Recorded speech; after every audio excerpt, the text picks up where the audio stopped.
that we are going in front. Yugoslavia, we have Bosnia, we have Croatia, we have Serbia. We are going in front. That's an example. Not so. Britain just left the EU. Going in front. It means that when something is not working, and when you follow the case of the Scapo versus Cameroon, where the African Commission said that the Southern Cameroonians are a people, meaning that a people in international law, they have certain rights, they have certain characteristics which must be respected.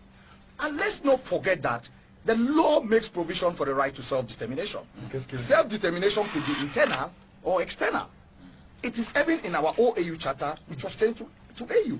And internal could be a federal structure. External could be the worst case of a secession.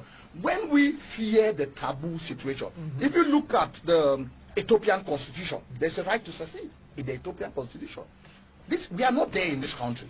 But when you say that we cannot have a federal structure because we are going for, I'm telling you that sitting here today, it might not be in my lifetime. Not federal, simple. It might not. No, excuse me. La scission du Cameroun. Excuse me. It might not. It might not be in my lifetime. La scission du Cameroun la refusons. We shall get a federal structure. Acceptez-vous la scission du Cameroun? Because when you don't accept, the federal structure, the day you will come on the table to discuss about federalism, people will say we don't want it any longer. We have a right to self-determination. We have a right. Secession is a right in international law. Let's not, because when we taboonize the word, people are scared. No, no one is scared. We face it in the eyes, and we should stop to pamper people's ego in this country. It seems as if we have to tell people what they want to hear. No, let us be honest. Let us sit on the table and address issues. With regards to the fact that people are being manipulated, I don't, look at me at my age. Look at who I am.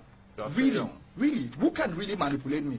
The biggest manipulators are people in the system, people in the government, because their stock in trade is to manipulate people and try to buy people. That's wrong, very wrong. If Atanganji says that people have collected monies, okay, Atanganji is putting his character in issue, meaning that we can attack his character. Because by dint of that, he's trying to attack some of the characters of the leaders.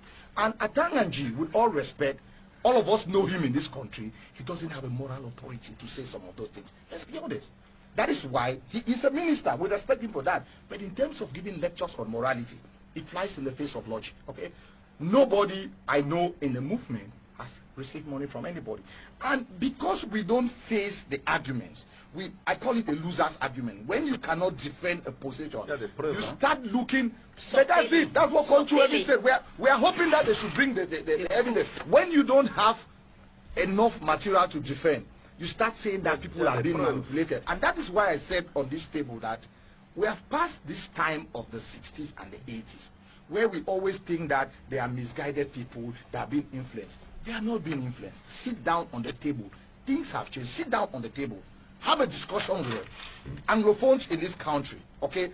What is the problem? Let us address. When you start reducing, we have a prime minister, we have a prime minister, we have this, you are banalizing the Anglophone problem. And excuse me, sir, like somebody who is on the ground, this brings up secessionist tendencies. And when you don't dialogue with the moderates, Hamas and PLO is a classic example. You push the organization in the hands of extremists who don't want any dialogue. If you see